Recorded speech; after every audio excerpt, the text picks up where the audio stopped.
Alors, les données du chômage parues jeudi ont-elles clarifié la situation courante du marché du travail australien, en particulier quelques jours après que l'ABS a admis son erreur?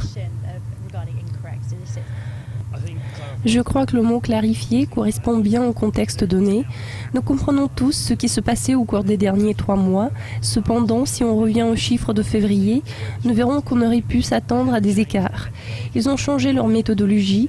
Pendant l'annonce des données, il a été précisé que les écarts pourraient être dus aux facteurs saisonniers ainsi qu'à la fin du cycle de 3 ans et au changement de la méthodologie. Je crois que le facteur clé ici, c'est le dernier point, parce qu'ils veulent se prouver plus efficaces. Les données sont disponibles en ligne et il y a beaucoup de parties concernées et c'est ça qui est assez gênant.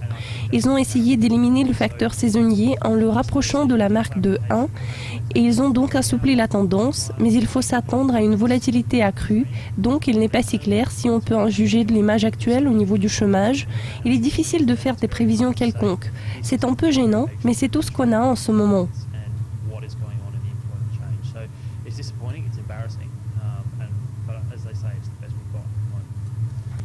Même si c'est une situation gênante, comment est-ce que l'ABS essaie de s'en sortir en termes des données et des ajustements saisonniers?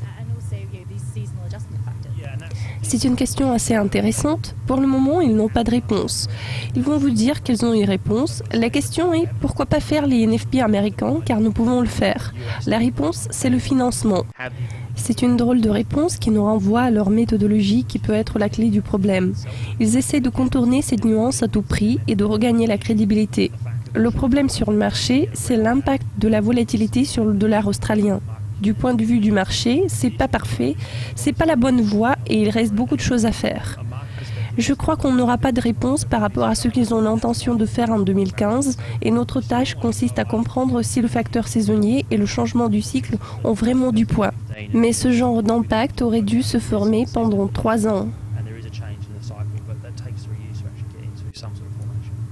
Si le marché du travail ne peut plus être jugé un indicateur fiable, à quel genre d'indice doit-on accorder de l'attention?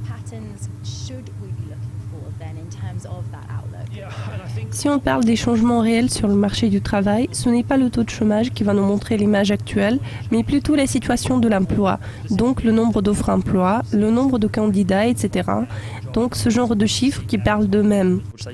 Ces données n'ont pas trop de poids, pourtant elles témoignent de l'état de l'économie sous-jacente et de plus en plus de personnes commencent à les surveiller en tant que facteurs qui pourraient avoir certaines conséquences.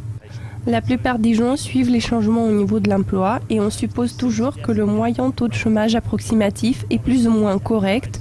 Il se situe actuellement aux environs de 6,1%. Ça sonne plus ou moins logique vu le poids de ces données, mais ça varie en fonction des régions. On en voit la preuve à Victoria et dans la partie ouest du pays.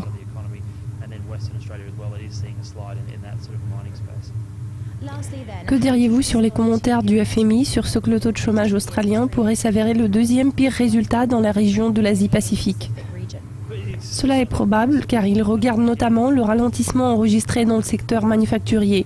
On voit du recul dans le secteur minier et les services miniers. Ce secteur est un employeur important, mais pas le plus important. Les gens se trompent en pensant que la plus grande partie de la population travaille dans ce secteur, et pourtant ce n'est pas le cas. Il ne regroupe que 7-8% de l'ensemble de la population active. On y voit une contraction, mais son influence n'est pas énorme. Le FMI a tendance à broyer du noir par rapport aux perspectives de l'Australie.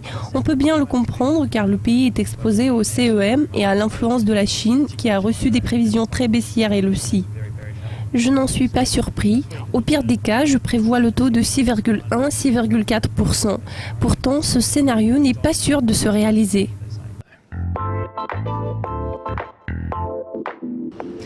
Des paroles très fermes d'Evan Lucas d'IG, n'est-ce pas?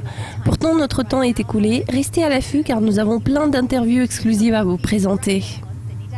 Goodbye for now.